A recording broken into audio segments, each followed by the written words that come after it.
Here we are, another week of the Dojo Media Show. I'm Logan, and here's Raphael, my co-host. We are Dojo Media Co. Today we are joined by CJ, aka Lightning Boy, the mastermind behind Lightning Boy Clothing. How you going, CJ? Hello. I'm good. Thank you for having me. Thank you for joining us on this lovely Sunday morning to peer behind the camera for the viewers. We usually do these on like a Wednesday night, so Sunday morning's a bit of a different vibe. Sunday morning beers, it's pretty fun. Not bad. There's nothing wrong with that. But look, tell us a little bit about Lightning Boy Clothing, is what I'm interested to know about to start with. So for people that don't know, you're combining mental health and clothing. Yeah, so it was a natural marriage, a natural progression. So when it came to clothing, it's something I've always been into, back to when my sister's older son, I have 5 siblings, one of my older sister's Barbie dolls, I would like restyle their clothes because I just always thought it was cool, like, you know, but it wasn't cool to play with Barbie dolls, right? Yes, it was, play with Barbie dolls. If that's your thing. Yeah. But yeah, so I did that a lot, and I've always had this thing for clothing and the creation of clothing and creation of things. As boys are quite curious. We like to take things apart to see how it works. I was like that, but I applied it to clothes. Fast forward to me starting a T-shirt brand with friends, which was Lightning Boy in the beginning. And just, we got it to a certain point in high school, and we had a bit of like creative differences. We had different ideas of where we wanted to go with things, decided to split it. And if I fast forward, I'm going to jump a bit here. So fast you forward weren't the only Lightning Boy? No, not originally. But I've taken full ownership of the name and then giving it new meaning. Okay. So since moving to Australia, it was one of those things that I just couldn't let go. It was something that was like deep passion for me, right? So I worked on it at all times, never released anything because it was just like, all right, I've done it. Now pack it away. Like, you know what I mean? So it was one of those things that I did all the time. And I realized it was a mental health outlet for me. It didn't start off as a mental health brand. It started off as just someone creating art. And then I realized that it was a mental outlet for me. And it was something that got me through really, really dark times. It was something I leaned on in dark times. It was like that friend you had to have that was always there. And then the natural progression was, I'm not the only one that feels this way. And I feel like it's almost like a requirement or a duty of mine to speak out a bit, see if I can rally the troops a bit and see who else feels this way and create support for others who may feel this way and feel like there's no other outlet. So that Lightning Boy's mental health side was born. And I started with Did you shoot like lightning bolts as well? Yeah, I mean, where did the name come from? So Lightning Boy came from, to be completely honest. I actually thought you were a superhero.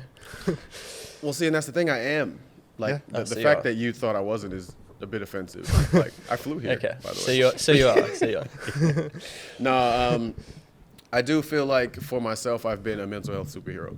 So Lightning Boy does sound like a superhero name, and that's why I've always stuck to it and ran with it. It was a bit of a random thing we came up with when we were younger, and it was a throwaway. I don't even think we really liked it, but it began to cultivate meaning around high school when my friend and I realized that our correlation with lightning was that we were always seen, we dressed in a way that could have been more boisterous, but we weren't loud.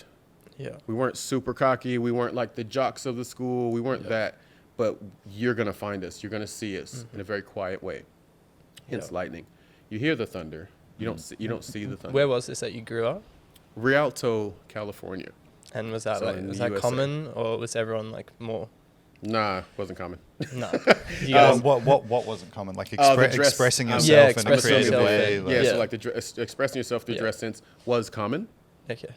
Just not the way style. we were doing it. We were always, as a matter of fact, we were purposely doing things that weren't common. That looked like if everyone's wearing black, all right, we're gonna wear yellow, so that we stand out in that.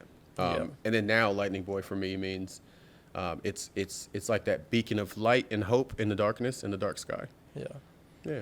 That's awesome. How do you fuse those two elements together though? So you say for yourself, it's an outlet. So obviously it helps your mental health in that way. Yeah. How are you showing it off? Is it like, inspirational quotes on the shirt? Yeah. Like Is it what? themes? Okay. Yeah. Different colors. So colors is something I do want to tap into. Yeah. Honestly, I have in the background, just not ready to reveal what those collections look like just yet. Yeah. But to answer Logan's question, it's more on the route of starting and continuing that conversation between men mainly, because men's mental health is something that goes under the radar. Yeah. And a lot of times men are tucking it away. We're fine until we're not. We're fine until there's, trigger warning, like someone commits suicide and we're like, oh, I just saw him last week. He was good. Like we had a couple beers, we had some laughs. Speaking of that, I wanted to say, like, if I didn't know about this side of you, like, I would never think that. You just look like a very happy, I get that all the upbeat time. sort of guy. Yeah, I'm sure you hear that. Like, Not to dive into it, are you saying that you deal with these issues and that's why it speaks to you? Because I know there's a lot of people that work in the field that don't really actually have mental health problems, and that's fine. Like, obviously, if you want to help people, you can't relate as much, probably. Yeah. No, I'm definitely not in the stands. I'm in the game. Okay. You know what I mean? That's something I have dealt with on a darker end, and still deal with from day to day. And it's funny you say that you say like, oh, I see. I just think you're like happy all the time. Yeah. I am, but the ironic part is that my default in my worst state is to figure out how to laugh. Or figure out how to make someone laugh. Yeah. So I think think masking it essentially. a lot of really like, but it's the word for it is it is masking, but it's like just me stimming. I think a lot of And people coping. that are really funny and make a lot of jokes have depression as well. Yeah, like, for sure. Those are some of the funniest people out there. A lot of comedians and stuff. I think it's a coping mechanism for a lot of people too. And a lot of times your laughs are saving that person's life. Yep. Definitely. Yeah. Sometimes those people, just to sort of end it as well, like those people can care more about, so it's why it's kind of interesting that you're really pushing the message outward. Those people care more about how other people are dealing with the problem than how they're dealing with the problem, So that's interesting again that you're doing it with garments specifically. And again to sort of go back on how you fuse those two elements. So it's like you're essentially trying to unmask mental health through masks, like through covering, through body coverings, right? Yeah. So I guess the thing there is clothing has a direct correlation to mental health, whether you're a fashionista or just a guy who feels like it's inappropriate for me not to wear pants. I'll interrupt you one last time. I've always viewed fashion as the same thing as food. We all actually have to partake in it. You're wearing clothes right now. I'm wearing clothes. You're wearing clothes. We're all going to have to go eat later on today. Yep. Some people don't really want to become chefs, though. Some people just have to do it because they need to do it. Some people become real high, go hard into I fashion, love that analogy, actually. There's some islands out there where people don't wear clothes. Yeah, Well, true. all right, you throw a wrench in there. They People on a roll just they have like cloths and stuff. There's clothing going on They there. have garments, they have They're not fully necklace naked. and accessories and that kind of thing. Yeah. So it's like accessories as part of it as well. But even But then, it affects your mood. it affects your mood. Yeah. It affects, and it doesn't have to be negative. It's sometimes, without you opening your mouth, again, ties back to lightning. Yeah. Without you opening your mouth, it lets the world know who you are. Yeah. It lets the world know what mood you're in. It lets the world know what you care about, what you're about. It speaks volumes before you open your mouth. Yeah. But your clothing affects your mental health. But back Even to the way people respond to it. If someone the way says people respond to it. that hat you're wearing is sick, you're going to go home that day like, damn, I need to wear that hat again. Yeah. But see, and then there's the opposite that you have to kind of cope yourself with. I wear a lot of things at times where I know people are going to give like double take, or people are going to be like, why would you wear that? Or what is he wearing? And at first, to be honest, I still wore it. I didn't care. But I think it's one of those things where I know it's going to happen. Yeah. And it kind of boosts me a bit. I almost at times go outside hoping I get like 5 people to say, dude, what is that? Like, why You are you can't. wearing that? I love it because that means like Yeah. I've stood out from the last 20 people you've seen Yeah. walk by now. Yeah. You can't be like overly self-conscious as a Yeah, fashion and designer. you can't be. It almost puts you in a position to be approached as well. Yeah. Yeah. And that's kind of what I want to ask. Is that what you're hoping to have happen with a lot of your garments? Is it like, or a lot of your clothing? Are you wanting it to be a conversation starter, essentially? Or how else are you pushing that mental health through the actual clothes themselves? The mental health through the actual clothes. We've never actually answered that question. We've answered a lot of other good ones, but that's why I'm looping it back. you're media trained. You're good. Everything was good in between, though. Yeah, you're like, oh, this is usable, but no, this is great. But if you can answer cut my that question. last 20. Yeah. So tying it in is the starting of the conversations Yeah. through the clothing, Yep. using Yeah. the mental health slogans, Okay. using the catchy blurbs, using Yep. because there's no better medium to get a message out than a T-shirt.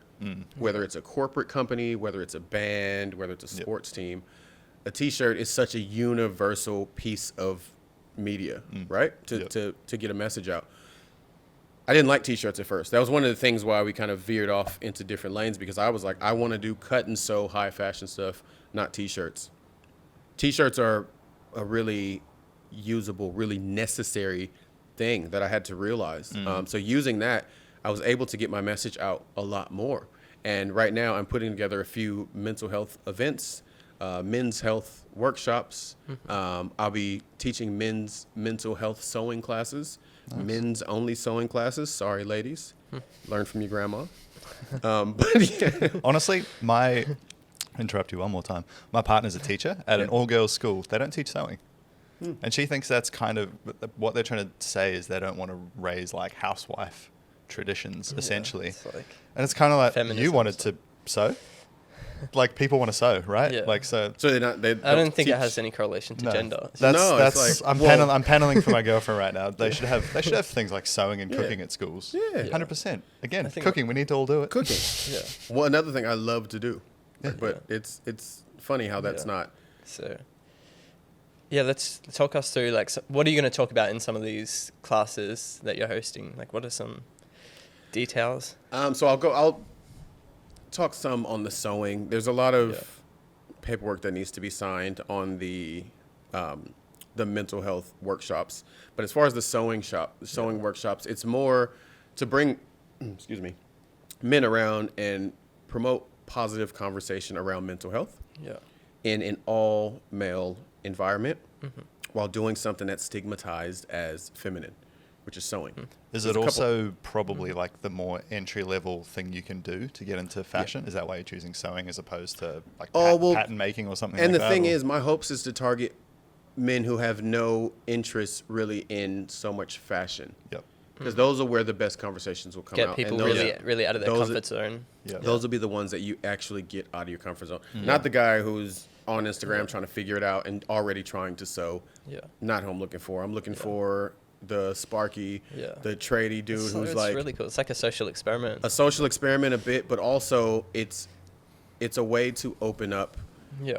conversation and open up a safe space. And I'm hoping for it to become a monthly haven where we come, we meet up, we might do some sewing, we'll do some art, we might do wine tasting. Yeah. We might do simple things. You know what I mean? Yeah. But it becomes a safe haven where men can meet up and chat and know that they have that men's group. Yeah. That's I awesome. have a friend that always tells me about men's groups and says you should go and stuff, but like our first thought is like, oh, I don't know It if I want to is, be around see? a group of men like all night and stuff. It's just And then you think it's the going to be stigma is like a you're all bunch of sitting in a sad men, circle like- and we're all sad Holding and you're hands. like, yeah. So I want to get rid of that stigma. Yeah. I want to laugh. Yeah. I want to create something because the human brain naturally releases those endorphins when you've created. You guys are creatives, you know. That's Once you what I was complete going a to say. project. Actually, it'll be interesting because shout out to Dela Vinks. We had a burlesque dancer on a few weeks Yeah. ago, and she was teaching burlesque classes. And something that she said, which I think you potentially might find maybe on a lower scale,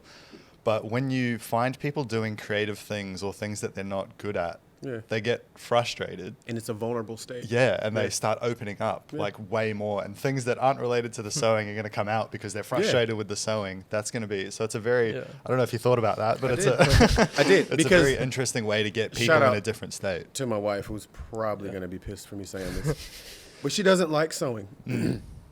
Can't stand it.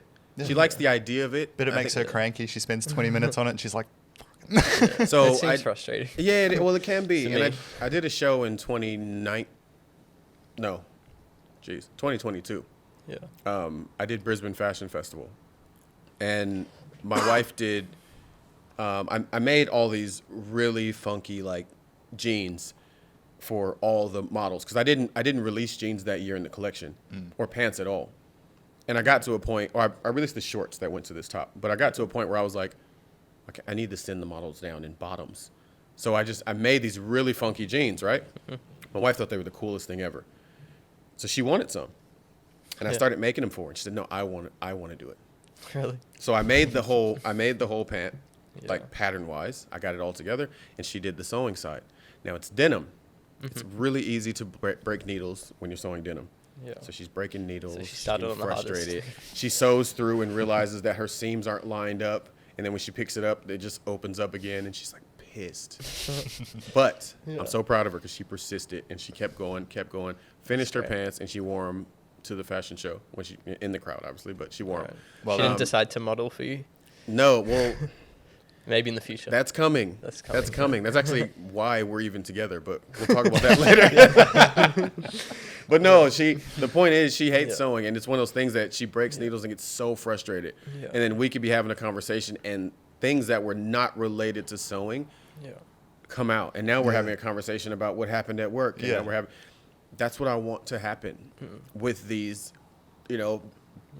these So men in this sewing, room. it's not all about the sewing. It's not like all about sounds like that's a lot of really emotion half of comes it out. at most. Yeah. yeah. Oh, A lot of healing. it's more, the sewing is more of Well, it's a the, community too. and it's the hook. It's like, Yeah. it's to get you in to say like, oh, that's okay. Yeah. I'll do it. Why not? You're going to learn something. Yeah. For You're people that are like, I don't want to sit around with a group of men. And- there are some that'll. We're I'll not do gonna it if sit I'm and learning. fold I, out I think it's chairs and- cool yeah. as well, like talking to you about it and seeing what you do. It's like, because I've never been around clothes or designers growing up. Yep. So my ideas, it's just all made in some factory in Yeah. China or something. But like, That's another funny point, but I don't know if I can touch on that on camera. Yeah. But yeah, to see you do Yeah. it at home, you spend hours, like you make real quality, amazing stuff. It's really inspiring and interesting to see. I take a lot of pride in that, and I appreciate you saying that. Yeah, so some of your content is really like out there on Yeah, your page. okay. You've got a guy crying and like Yeah. tears coming down Yeah. with messages and classical music Yeah. and everything like that. Do you put a lot of thought and effort into those sort of videos? I And do. you do these Sorry. yourself? Yes.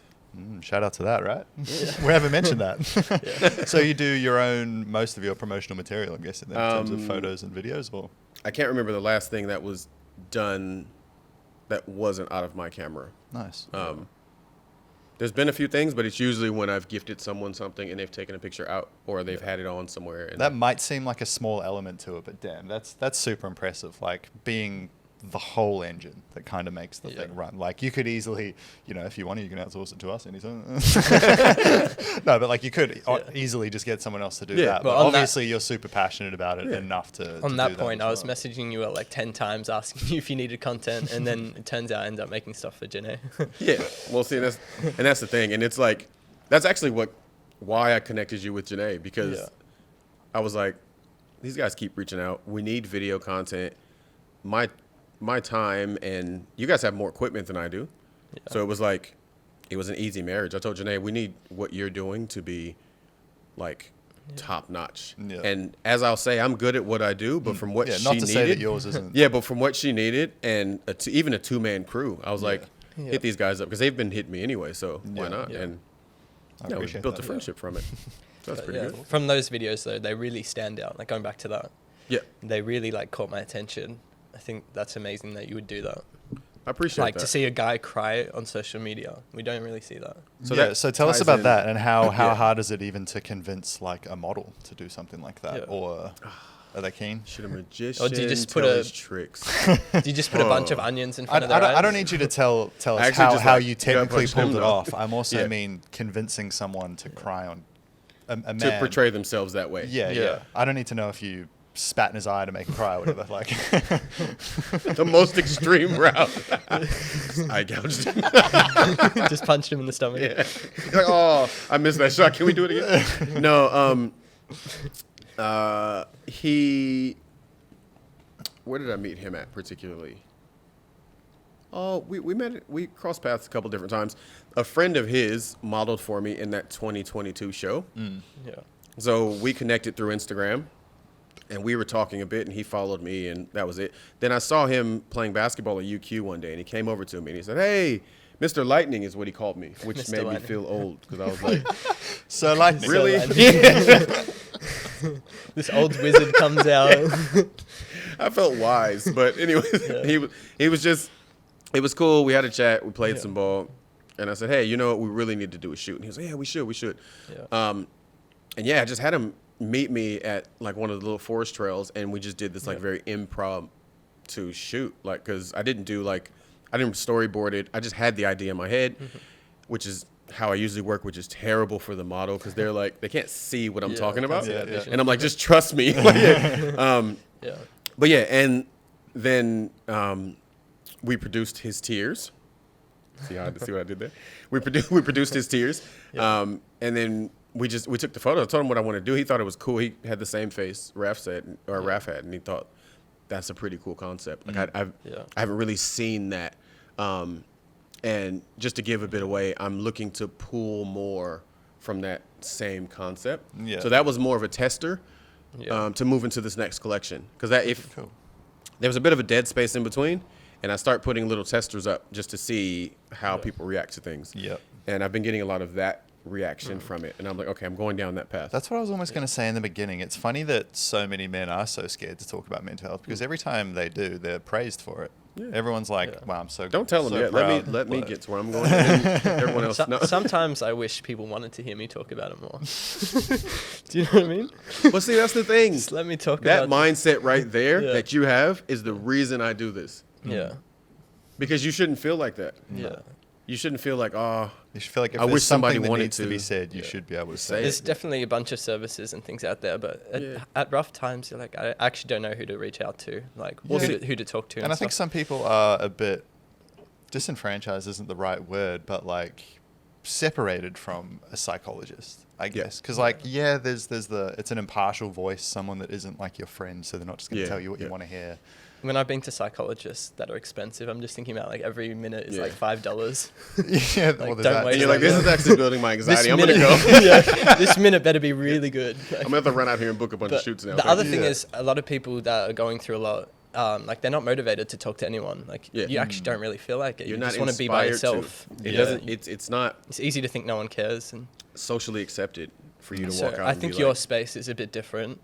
It's like people won't be as worried. It's like not as much pressure, and it's like you can relate to them a lot. They'll be able to see that. And even if they don't come to my space, what I want is for someone like that had the mindset that you just had to walk away feeling like I deserve to talk to someone. Yeah. And not saying that everyone's going to listen, but if you have that mindset, you'll eventually find someone who's willing to have that conversation. I've told you multiple times, you want to chat, we can chat. Like we can, whatever. But Alright, I'll call you after the show. yeah. Got a lot to say. I'm like, no, I actually don't have time. No, I'm just kidding. No, but by the hour. Yeah, right. I'm actually a therapist. No, seriously though, I'm always like, I've walked up to people who look like they were on hard times and just told and given them my number, and Janae can attest to this, and given them my number and said, if you ever need to chat, like just reach out. I've had no one reach out, but Not yet. I've initiated that because I know it's a bigger fight than that, right? It's weird. Some dude with huge corduroy pants comes up to you and he's like, hey, here's my number, call me if you need to chat. You look like you're on hard times. It's like, all right, I do need to chat, but maybe not. But that's the first step. That opens up that thought. He might not have called me, he might have called someone else. Do you think That's if what I was it gonna was say. like a soft woman coming up to them, they might call? Maybe, but that's kind of kind of the problem though, right? Yeah. Like, cause it's They think it's weird or what?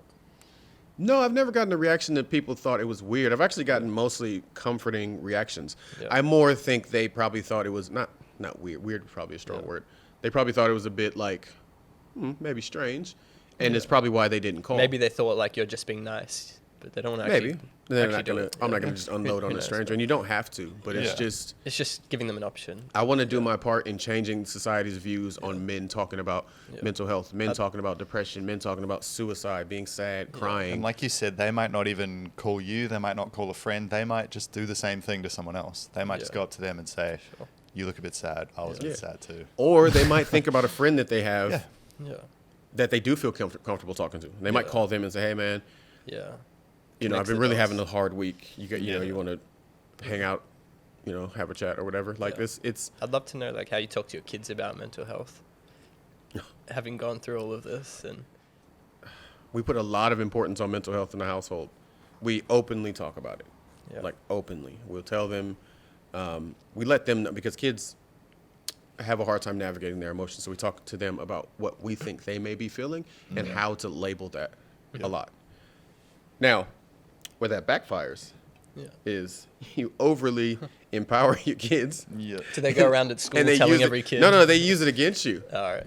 And they'll tell you, like, you know, I'm just really not in the Alright. mind space Yeah. to really clean my room right Yeah, now. yeah. Feeling a bit too anxious to do those Like, dishes right now. I'm feeling a bit anxious. I'm stressed. I think I'm going to need some quiet time and sit over in the corner with my Game Boy. Watch a Wait, movie. what? So are you basically saying, like, if your kid's having a bit of a panic attack, don't be like, "You're just having a panic attack. You're anxious."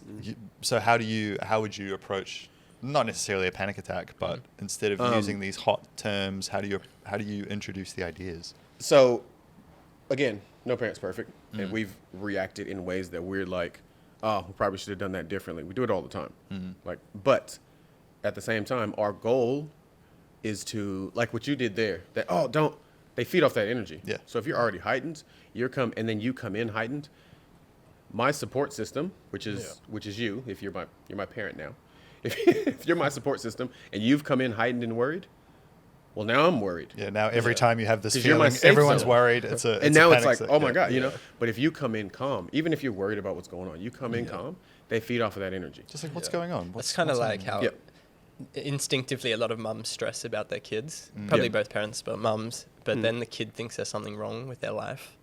from Yeah, that, yeah, you know okay, what I mean? yeah. Yeah. I see what you're saying. It's hard not to Yeah. as a parent, but Yeah, it's stressful, but like you were saying, if your kid is going through that stressful, and it's also taking ego out of it, which is one of the hardest things to do ever. yeah. Because when your kid's yelling at you and blah blah blah, sometimes you feel like, hey, like stop. You know, you want to stop them from yelling at you because you feel disrespected. Yeah. But sometimes what they're yelling is more important.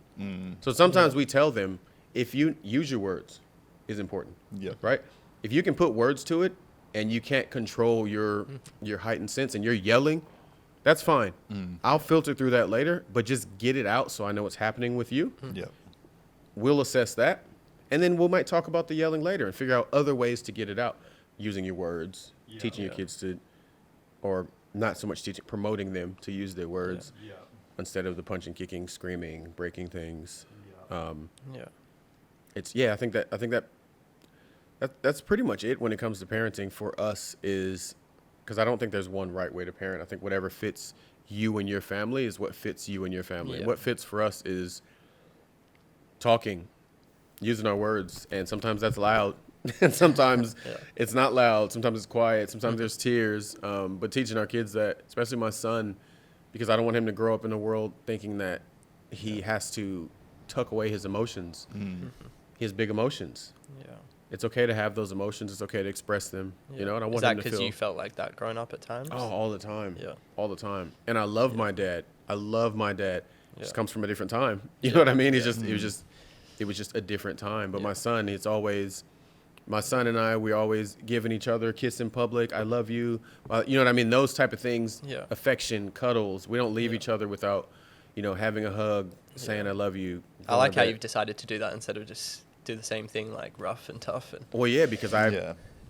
hit 'cause my head a lot on just- my journey. And a I lot was of like, people I don't like things and just repeat it though. Yeah. Well, I think that's one of the most respectable things a parent can do is break a cycle of Yeah. whatever it is, whether it's abuse or just like not enough love, whatever it is. And again, I That's- want to say, my parents were amazing, but just different time. Yeah. You know what I mean? it's And not their fault. yeah, you don't know what you don't know, right? Yeah. So, yeah. Yeah, well, I mean, we were talking earlier because you said one of your kids is getting really, a 7-year-old is getting really into producing music, basically. And you were saying that, like, what stops a lot of kids' creative journeys is their parents kind of hindering them for whatever reason, whether they think it's just a phase or whether money can be an issue as well, which is obviously out of everyone's control. Never going to make it as a videographer. Yeah. It kind of sounds like you feel the same way about mental health, though, as well. Like, so parents can kind of get in the way of that as well if they don't do it right. So it's I guess how to round that up is you and your partner, knowing you guys both, you both introduce really big ideas to kids, such as diversity, mental health, obviously. So it's just, I guess that's why Raph was interested in knowing how you introduce it, because that's definitely what fascinated me, like hearing about that side of it to start with, was definitely just how do you get kids to understand these ideas? And then it kind of made me realize that maybe they're actually not going to understand it, but introducing the ideas makes them think about it more and more. And it just means that if they're hearing about it when they're 5, maybe they'll have some sort of understanding by the time they're 10, kind of thing. And that's, that was. I think it's not so much. I think it's perspective. I'm big on perspective. I think it's not so much getting them to understand an idea, more just making something normal for them. Yeah. So we think the way we do, and I'm generalizing. I know nothing about you guys' upbringing. I'm just generalizing. We think the way we do as men because that's what we naturally picked up. That's what we taught. That's what we saw before us. That's what we were giving after. Yeah. But it all comes from the household and what you cultivate at home, right? Yeah. So if that's what's cultivated at home, they're not looking at it as something new they have to learn. Yeah. They're looking at it as, well, that's what we do. You know what I mean? Like it's just a normal thing for them. Yeah. So I think no matter what we do, me, my wife, other parents, I hate to say it, parents out there, you're going to get in your kids' way some way, somehow. You're going to do something and you're going to feel like, oh, I probably messed them up. Somehow. I was actually having a conversation with my mum recently, and like there's probably, again, great parenting. There's probably like less than 5 things I can like remember where I'm like, I wish mum didn't stop me from doing that kind of thing. And she just approached me the other day and like came at me with some complete other one that I felt no way about. And she's like, I felt terrible about that all these years. I'm like, don't even care about it. So it's funny too how like some that you think are getting in their way, they're not even worried about, but you don't know. A lot of people think like going down the creative path is very risky and all that, but my parents are like, I don't think you can do anything else. To me, that's like your only option. You're also going to be realistic. That's like forced support. They're like, just do it because there's nothing else. You're like, thanks. Okay, I'll take it. Again, perspective, right? You can get mad at that, or you can say, well, they're supportive. At least there's something they think I'm good at. Also, on another note, I grew up around like really emotional father figures, like 2 men that cried a lot. So that was really normal. It was kind of like super weird, the other side of it, to think that's that men very don't interesting. cry. I didn't think that was a thing. See, now I want to talk to you. now I want to pick your brain. I've never heard that before. Yeah, that was interesting. My dad would cry to like Bad Moms, the movie, the chick flick. Just like I separated myself from crying because I really wanted to be an actor when I grew up. So by the time I was like 12, I was trying to like practice crying. So I'd watch movies and like at the drop of any sense of emotion, I'd like make myself cry. So I just kind of, again, thought it was a normal thing to do. I was like, I suppose there's some weird part of me that was like, also, it was acting, you know? So I wasn't being emotional. I am crying, or am I? Yeah. But I don't know. I always sort of found it normal after that. So I think we could link that to though, like, when was the first time you felt comfortable as a man to cry? How old were you, if you remember? When you say as a man, do you mean in adulthood, or do you mean as a male, period? Just anything, But no, see, this is interesting because if you broke down in tears right now, would there be a part of you that would be like, I don't really want that on the podcast? No. No? No. Not seems like you've at this point in my journey. Okay. No. Cool. If I could, if I had the skills, I'll bust out a tear right now. Right. I would love to cry on the podcast. Like, at least actually, you know what? Legitimately, not acting. No. This is the perfect time. Yeah. This is the perfect time. Just give me a second. See if I can make you guys cry. Oh my god. But good, like not in a weird, like not in a bad way. I'm not a mean guy. Now, I got you guys some gifts. Oh, wow. Yeah, for people that are listening, he's pulled out a bag and some. Oh, Wow. man. Oh, my God. How on topic is that? I should be wearing this. Show that to your camera there.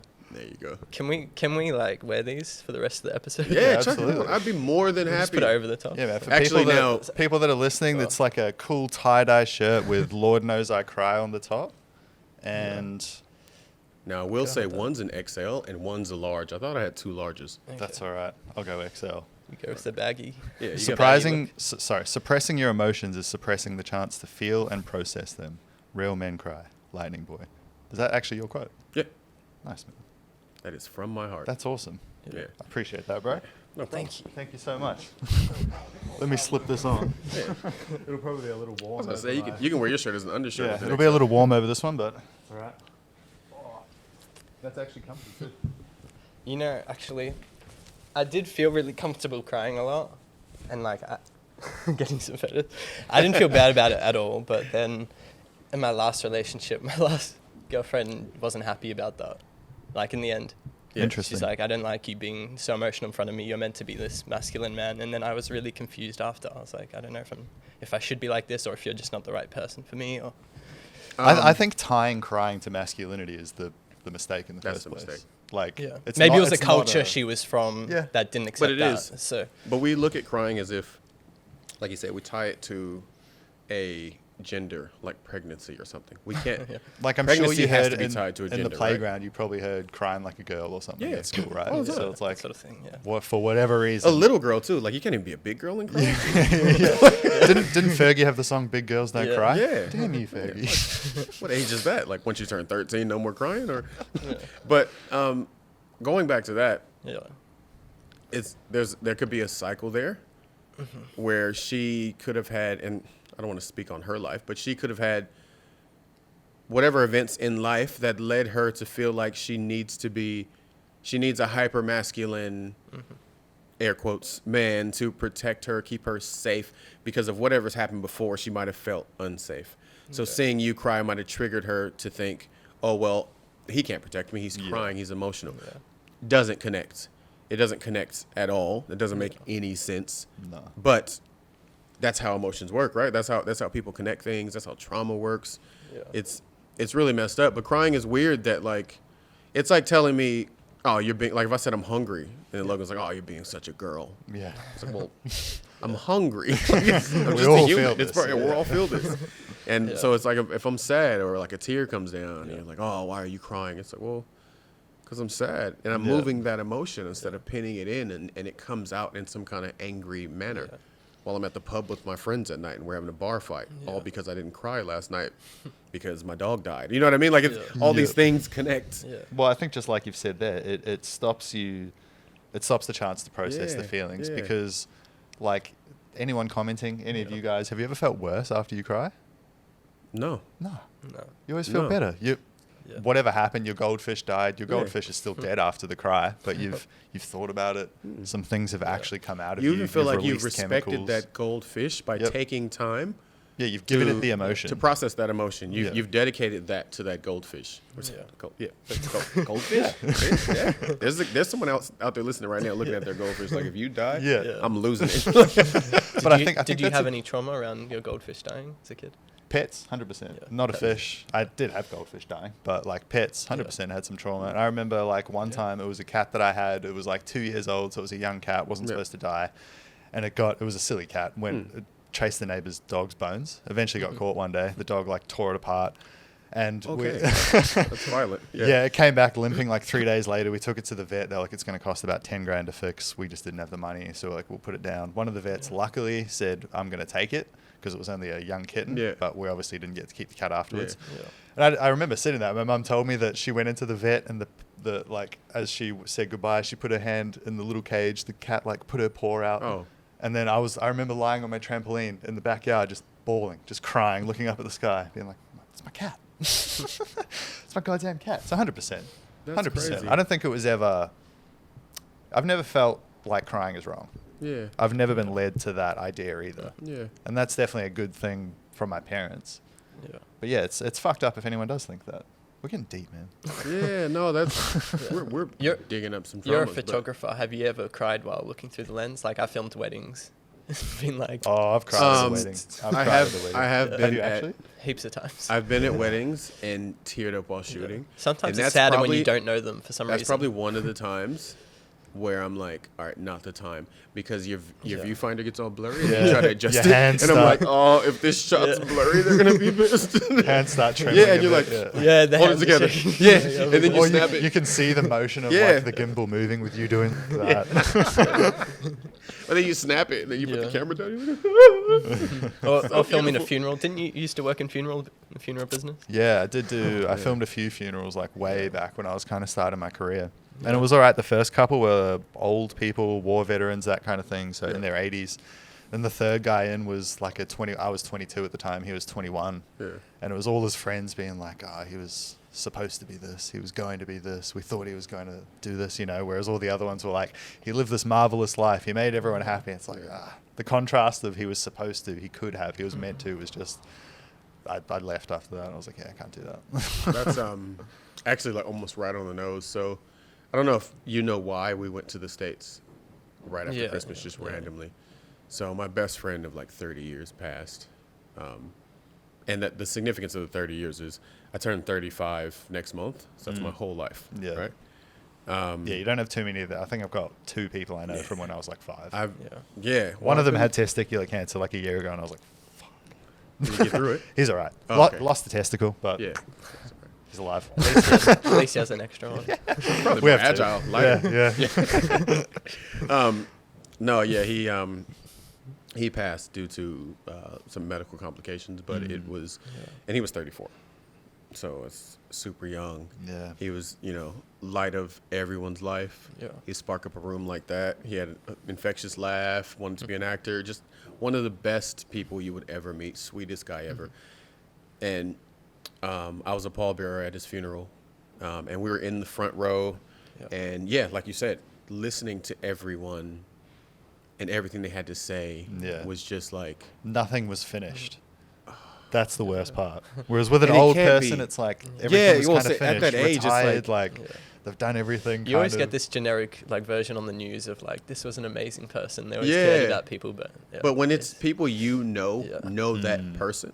Yeah, it's people that you've grown, because his family and my family were pretty intertwined. And it's like you might have known that they had tickets to a concert next week or something, just things like that too, and you're like, that's the worst. Yeah. And I'm sorry to hear that, man. That sucks. It's even getting up and speaking at his funeral was hard. I had a pre-written thing because I was like, I'm not going to be able to go up there and freestyle it. I'm usually good at that, but I'm not going to be able to do it. And and I pretty much did, which was good once you get up there because it comes to you, right? But I still, man, I cried this morning in the shower. Almost every day, it's something that affects me, and it's going to affect me for a very long time. But I think I'm proud of myself and where I am, and my little life's work and journey, because now I'm able to process that differently. But I think you have to let it affect you. I think also what people are trying to do by not crying is being like, it doesn't actually affect me. Or it'd be like, I broke up with that girl. I'm not going to cry because it doesn't affect me. Kind of thing. Or it's like people die, it happens. People, it's a normal thing, and it's like, it's normal to feel those emotions as well. Yeah, it's not abnormal. To cry. You know what I mean? And it's. Sometimes it's just beautiful when you got a nice song on. You're by yourself. Oh. I can put a song on, and I can go walking down the street and put my headphones right now, and if I put the right song on, I'll be just crying walking through Fortitude Valley. With you. I did that the other night. My girlfriend was feeling a little bit sad, and I just thought, I kind of like listening to sad music when I'm sad. Didn't know she wasn't the same. So I put some sad music on. My wife is started crying. She's like, why are you going to put sad music on? And I was like, it's so sad. I was like, that's what I wanted. I'm sorry. You can hear the pain. Immediately have to start putting disco bangers on while we're sad. I'm like, okay. Have you ever cried while driving? Yeah. That's dangerous. Don't do that. Oh, well, not a boohoo. You get a good tear flow going. You got to pull over. It's going to be like a yelling. If it's raining, especially, I've seen too many horror movies where someone crashes when it's. And there's that guy in the yellow jacket in the middle of the street. Yeah. All of a sudden you're like, oh my God, it's nighttime. Yeah. Cliche is a cliche for a reason. No, it's as I was saying, processing that has shown me growth within myself, allowing myself to cry, allowing my kids to see that process to a certain degree. There's been times where I would go take a shower, and the kids and Janae, my wife, are like cooking dinner or something. I can like hear them out there, and I hear one of my kids say, Dad's been in the shower for a while. I think he might be sad about his friend. Yeah. And I'm like, at first you're like, oh, poor kid that has to deal with that. And then you think, no. At least he knows. That's an emotionally aware child. Yeah.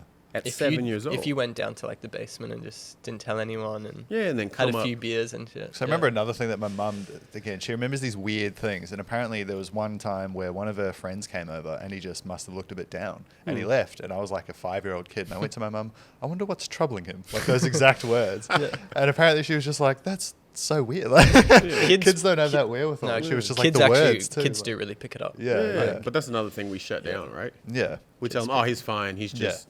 And or if they said it to you, I'm sure if I said to him, what's troubling you? He'd be like, I'm fine, mate. Don't worry about it. Which is natural. He's a man. He's supposed to look like Batman to you, pretty much. Not crying, right? He's supposed to look like Lightning Boy to me. Like Lightning, Well, no, Lightning Boy cries, so fair. Looks like that is gonna go down the wrong path. Yeah. I'd love to shift the conversation over a bit. Get back to Lightning Boy. A bit about your journey yourself. Yeah. We haven't really gone into that. Like, what are some of the reasons you've gone through all of these hard times? If you're okay with sharing that, you can choose what to include and what reasons. And then also, why did it drive you to like be entrepreneurial as well instead of just sort of wallow in sadness? I guess. That's a big question. Which one too. do I want? Which one do I want? They're both good questions. I'm like, go Raps first. Not fair. Just give us like, was there a 6th birthday party or? No, I'm joking. No, so.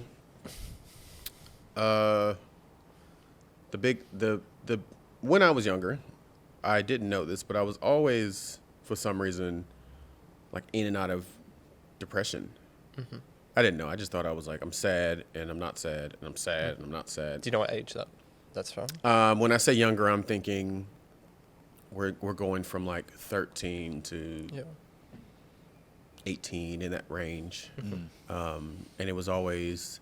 But it's like, that's high school range, right? Yeah. So everything you're told is that high schoolers are just depressed. Like, you know what I mean? Like up and down. Hormonal. Which is true because it's hormonal, it's changes, there's so much going on that you go through these depressions, right? Yeah.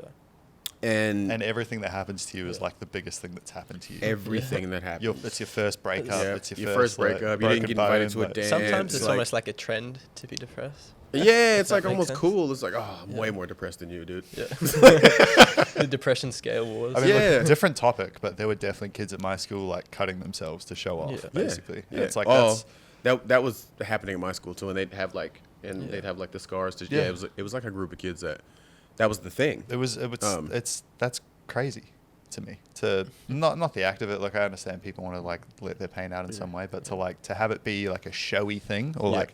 Literally, like, no, my scars are worse than yours. That's we're turning this into such a sick conversation. Yeah. It's trickling over into fashion. No, but which was, I think, and I could be dismissing it, but I think it was more of the run of the mill, back and forth that I'd have with myself. That was very a lot of negative self-talk. Stereotypical of high schoolers. Yeah. There was no self-harm really at the time.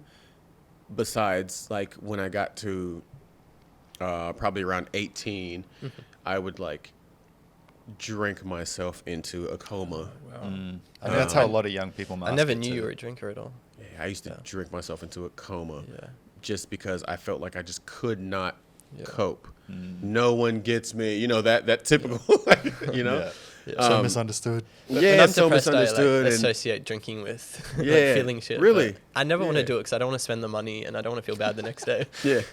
I really want to be drunk and forget about it, but I don't want the consequences. If you could be drunk without being hungover, the world would be a terrible place. It stops when you hit like 32, then all of a sudden you're hungover all the time. So But anyways, that's a new. So depression. That was your coping mechanism. That was my coping mechanism for a long time. Luckily, it didn't go into alcoholism. I don't want to say luckily. Yeah. That could be a bit rude to say, but it didn't go into alcoholism, I guess I'll say. Yeah. But if I fast forward in 2011, I lost my mom, which took me down a really dark dive. Because it's going to sound silly to say. I was going to say I wasn't ready. I don't think you can ever be. Yeah, that's what I was going to say. It's a weird thing to say. But it's hard at that age, though, for sure. It is hard at that age. I was 21. Yeah. Yeah. I wouldn't have enjoyed that. Yeah. So I was very close to my mom. Always been close to my dad, but we've had a fun relationship, and he's always been there. We've always been close, but as far as, like I said, emotionally, we weren't close like that. We were close technically. He taught me things. We did, like that. But and growing up, or as an adult now, I realized that was his way of getting that emotional connection. That has value in itself too. Yeah, it has value in itself. But with that, it was. Oh, aren't you cute? Just that little Rocky walk onto the set, little puppy hair at catalog music. Rocky Balboa. Yeah, but with the mom, I was.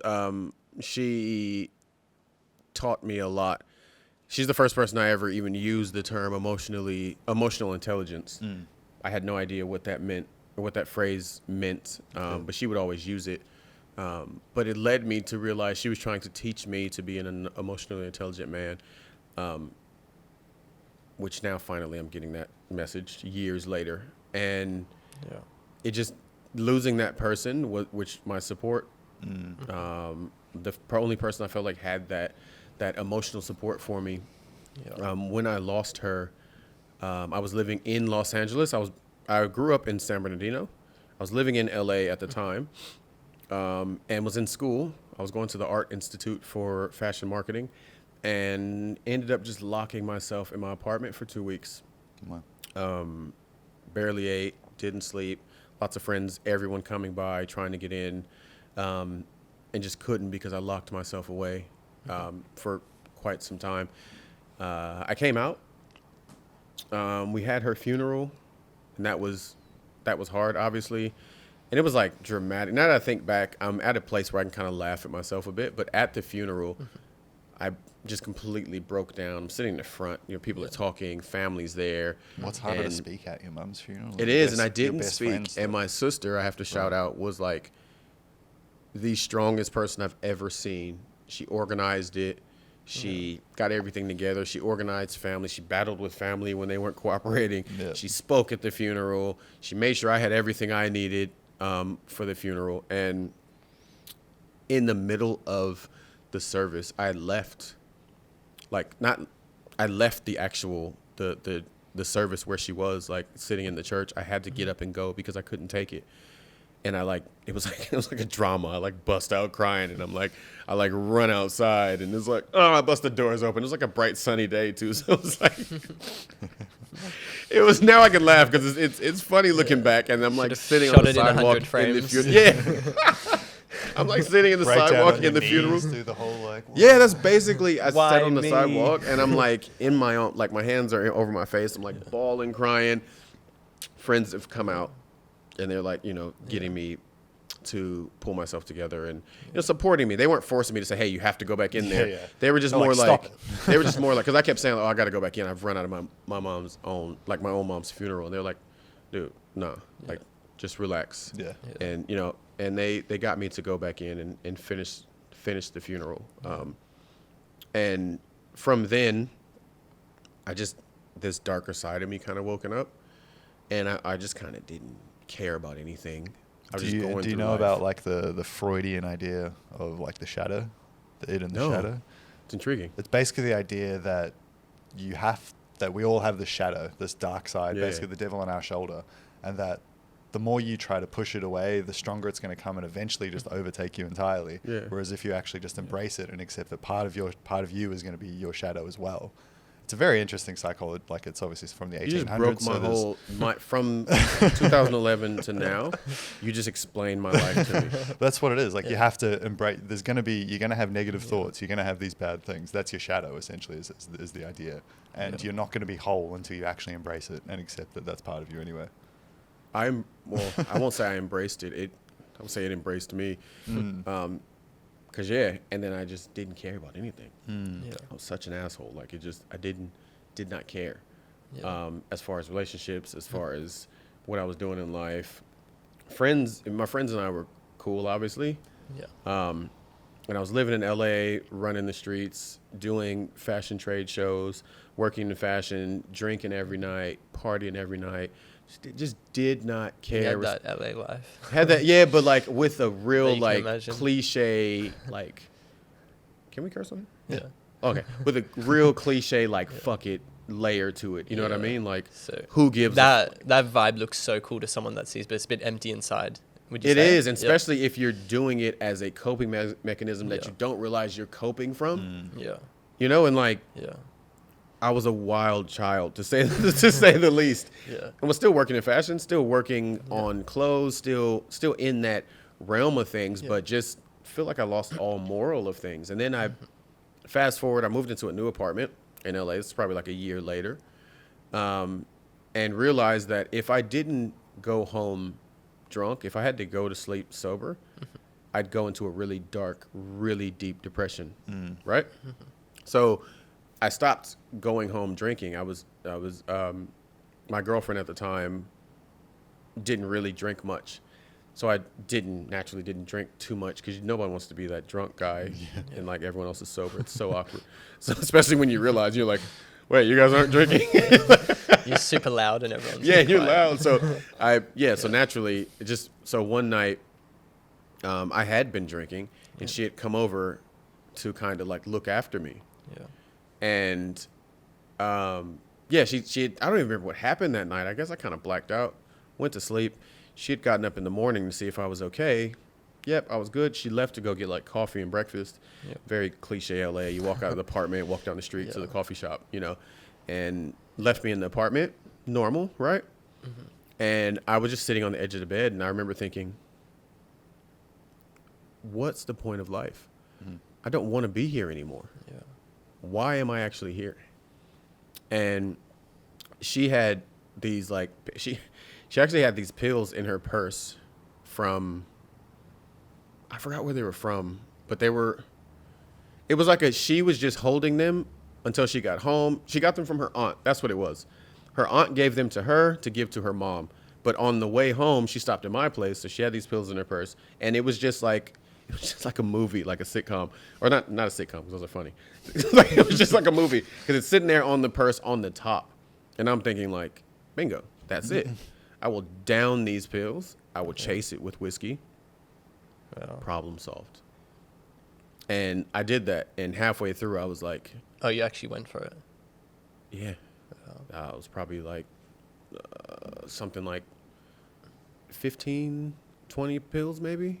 And like chewed them. I was like going all in, chewing them, crunching, and you didn't even think about it much. Washed it down with whiskey, and sat on the couch, and just waited, and started to feel a bit strange, and was thinking like, damn, you're really gonna do this? And I was like, yeah, like I'm here now. You know what I mean? I was so confident in it at the time, and blacked out. Woke up to her slapping me, like violently slapping me, and then like once she finally got me up, I opened my eyes and kind of like was able to see people behind her. Again, like a movie. And this is why, as a creative, you probably do this too. Like you guys film, right? So everything, when someone tells you a story, you're like looking at like focus tracking, and you're like watching the focus change. You're like, look, you're pulling focus, and it's like your eyes are moving. That happens to me when I rethink of things. Do you ever just see life in 50 frames? Yeah, that's what I'm thinking. I'm like rethinking it, and I'm thinking it was just like that. She was in front of me, and I sit up, and I'm like, that's a bit graphic, but I'm like vomited down my shirt, like it's because she's stuck her hand in to like get him out. She really saved you. Yeah, she was pretty. She was dedicated at the time, but. At the times, you know. 2 weeks later. It's like, this is too much. And I open my eyes like properly, and I see like my dad coming through the door. And 4 of my 5 siblings. Coming behind him, and they've like that would have been intense. Yeah, because I was like, what the fuck are they all doing here? Because they live in different parts of California. And it was just like how I was so impressed that my dad drew them all together to get me and be my support system that day. And I just broke out in tears. That's what that showed you there was something to live for. It showed me it was something to live for. It showed me that they were there. Yeah. I separated myself from them. And I gave myself a different narrative that no one cares, no one's there, and your only family are these people you party with that aren't there, really. The truth is, if you were to go through with that, they would have been hurt. They would have been hurt. Yeah. And who knows if that would have affected one of my other siblings or my little brother, or it was a very selfish thought. A lot of family, you cannot talk to them for 10 years and they still like really care about you. Yeah. Well, that's how it should be. And it was a very selfish thought and a regretful one. Unfortunately, it wasn't the last one, but it was definitely an awakening happening there. Yeah. But so fast forward a fair bit then to get back into Lightning Boy. Yep. You eventually leave America. I don't know if you want to fill in any details there. Come to Australia. You've said you've been on a little bit of a hiatus. That was after the Brisbane Fashion Festival. Like, what's going on with the fashion at this point? Okay, the fun stuff now. Just to get a little bit of... So, went on a bit of a hiatus. Moved the studio. Just did a bit of a revamp after the Brisbane Fashion Festival in 2022. And we did well. That collection did well. I pushed that collection. I didn't do the marketing and promo the way I wanted to, which is my Achilles heel, right? When you're saying, oh, it's good that you're able to do this, this, and this, and you're doing all these things. That sounds good on paper, but... There's things you don't know how to do, I guess. Well, no, not only that. You spread yourself thin. Even if you know how to do the other things, you can't give the proper effort to everything. Yeah. So one collection, the clothes and designs might like stand out and be great, whereas like the video or the marketing part of things is like you can tell it was last minute. Yeah, or vice versa. So that happened during that collection after that show. I didn't promo it the way I needed to because it did really well, and I was like, wow, if I actually put the proper marketing behind this, I could have made some real change. I ended up hanging out with and meeting the Lord Mayoress and Adrian Schreiner, the Lord Mayor. That's pretty cool. And now they're like in my contact list of people who every now and then they'll email me to see what's going on, and we have that open line of communication now. They've invited us up to hang out, to just have a chat. You guys got the same shirt. He's got one of those too. We can all wear them together. You can wear them together. We can all have a crying session together. Yeah, there you go. Just all huddled together like a football team until you see we're just all crying. So I think that fashion show was really good, and I started partnering with other mental health fashion spaces, and it was just such a good wave I was on. And I rode that wave for a while, dropped my marketing, and then kind of slipped into, unfortunately, a depression that was sparked from imposter syndrome. Right. Who am I? Why am I here? I'm not supposed to have all this praise and people and things going on. They have no idea that I taught myself how to sew. They have no idea that I don't have a media company doing my videography and stuff. And instead of me feeling like empowered by that, I felt like someone's gonna find out. Someone's gonna like call me out. You know what I mean? That my studio's in my house.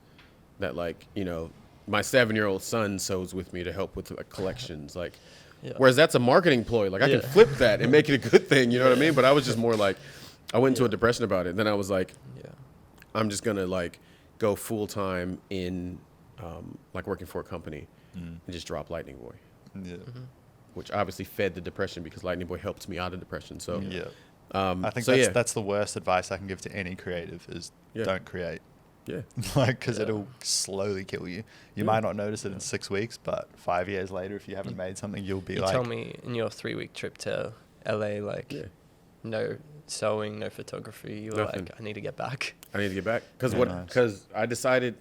And you don't even get over there that often, but you just need it. So in November of last year is when I was like, I need to come back. I don't like going a week without touching a camera.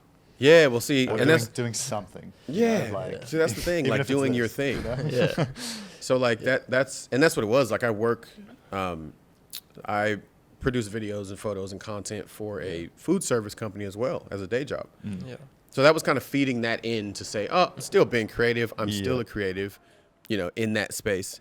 But I was always tapped into fashion and what was going on. And I felt like I wasn't living my purpose. It wasn't your creative. Wasn't my creative. Because I love videography. I love photography. But if I was doing it for myself still, which I do, but not as much, it would be different. But I was like, I need to get back into that fashion field. And I made an informal promise to people that I wanted to lift the voice of mental health. And now I've disappeared. But I've had to give myself that grace because of understanding that is mental health. That going into that depression I went into. Busy life with 2 kids and all that. Too. Well, yeah, and you feel like that too. You feel like, who am I to take away from their time or my energy on how I react with them by staying up all night and sewing a collection or designing? And it's like, but then it's also like when they see that, they're so proud and it's inspiration for them. Man, I wonder how much you're going to be helped by your workshops. Yeah, I feel like there's going to be some deep demons you don't even know about that are going to come out for you as well. Well, that's the thing. That's what I appreciate about you. A lot of people that push mental health kind of act like they're on the other side of it. Or I don't think there's another side of it. There's no such thing as the other side. So it's good to hear that you're saying like, you're still in and out of it. You're still finding things out. You're still like having these epiphanies where you're like, shit, I was you still got like moments of self-doubt and all that sort of stuff. Yeah. But if there was like a certain time you could look back 5-10 years ago, would you kind of be happy that you've gotten to this point? Like, would you have thought that you actually wouldn't be able to get here to have the life you have now? And to have a passion reignited too. Because it sounded like like just a simple thing. I did this shoot on Stradbroke Island yesterday, and I was like, a few years ago, I would have never thought I would do this. I'm so happy. And you're so proud. Like, it's one of those moments where you just stand there. That was the fashion show. Do you feel like that? Yeah. That was a milestone moment because I've done fashion shows before, but that was the biggest one I'd done. Okay, and that's where I got the most, for lack of better words, praise. Yeah. Do you feel happy? Like, give yourself credit to that younger you. Like, everything's gonna be all right. Like, you can. Yeah. As the younger me, I was like, I could see myself looking at me like I'd love to be that guy growing up. Nice. And that was cool. That was that was a trend on Instagram at one point. I don't know if you guys remember, where people were like, they show like a picture of themselves as a child, and then they say like, they'll show you like doing, say like setting up this equipment, right? And you're like, setting up another shoot that I feel like I'm underpaid for or something like that, right? Yeah. And then tell 5-year-old you that you're being paid. And then 5-year-old you, it glances to it and it says, we're being paid to shoot? Yeah. Like, it's the same idea where it's like, I do that quite often. We definitely even have that now. Like, you recently said to me, like, we're lucky to be getting paid for this. And I was like, The shoot was like 4 hours late. It was raining. And and the band kept apologizing. I was like, just stop apologizing. I'm so happy to be here. That's cool. It's definitely, it's good to remind myself of that. Yeah. Because I don't think humbling is the right word, but I think it's helpful to know that you are moving forward, because it's easy for us to get stuck in our head and think that we're not getting anywhere. Life's stuck. I say it's with that career-wise, but it's also a lot with that like self-development-wise too. I've always been really into self-development, but had so many times I'm reading the books, doing everything, and I feel like I'm not getting anywhere. But it's like, where would I be if I had have done none of that? Yeah. So like Logan said, I'm no like on the other side healed person. I think anyone that says they are is bullshitting. I don't think that's so much a real thing. I think there are people who are emotionally aware and know how to navigate their emotions, but that's different. You know what I mean? So I think a lot of this is my process. Lightning Boy is me opening up the door to my therapy space and allowing people to come in and go through my process with me, and let's do it together. A quote that I've mentioned many times that I'll bring it up again because I think you'll appreciate it, by David Bowie. He said, creatives create in the hope that they're going to find more out about themselves, discover more about themselves, which is totally it. Whether it's me like writing in a diary, writing some poems, or whether I'm making a video, like it teaches me more about myself. Whether I look at I'll look at the lens and I'll see someone, I'll be like, I don't like those clothes that person's wearing. It's like, oh, that's interesting. I wouldn't have known that before, kind of thing. Didn't know I cared about how that looked, kind of thing. But that's another quote you've pulled out that kind of defines my life. He's just breaking me down by quotes. He's like, I know this guy. He's bring the quote book out. I do love a good quote. That's good. Send me quotes every now and then. Oh, that's awesome. I need to get in your quote group chat. That's good. That was inspirational. Well, on that note, any sort of parting words, parting thoughts, anything you'd like to say as part of CJ, as part of Lightning Boy, as a part of anything, as a part of a human in this universe? I think the most important takeaway for everyone, whether you support Lightning Boy, whether you jump into one of the workshops, which I hope you do, is to always work on yourself. Never stop working on yourself, and be forgiving. Be forgiving of yourself. Yep. You're allowed to make mistakes. You're allowed to get it wrong 1,000 times. Yeah. But just don't stop working on yourself. Awesome. Yeah.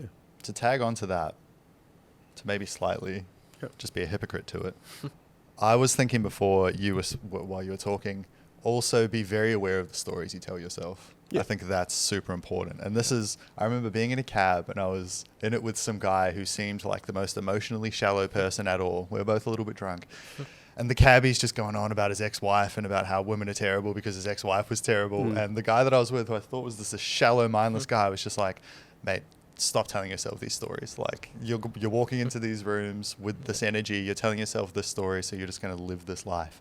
And I was like, damn, you can apply that to anything. Yeah. Like you said, you thought no one cared about you because you were telling yourself that story. Because that's the narrative that I came up with. It's like people give you 20 compliments and say one bad thing, and you'll hold on to that bad thing. Yeah. Yep. We're so hard on ourselves.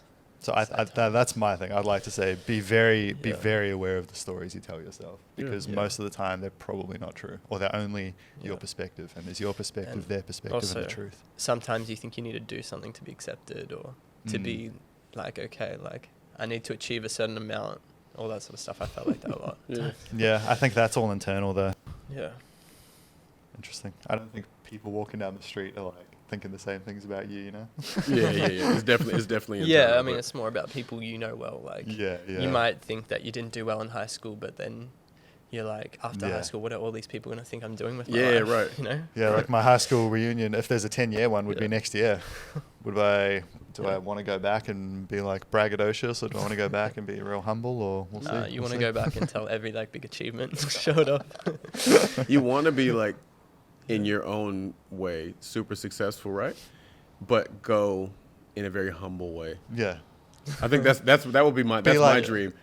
It'll be this. I thought super successful, expecting everyone else to be super successful too. Yeah. No, I just thought we'd all be killing it. What you want to do is like hire a Lamborghini, hire a chick, land a helicopter on the field, and hop out.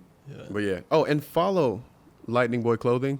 That's at Lightning Boy Clothing on Instagram. Awesome. We have new collection dropping early 2025. Beautiful. And shout out to Catalog, Marty, Wax Lyrical, everyone here at Fortitude Valley in Brisbane for the venue and the lovely shop that they use every week. Awesome. Thank you. Bye-bye.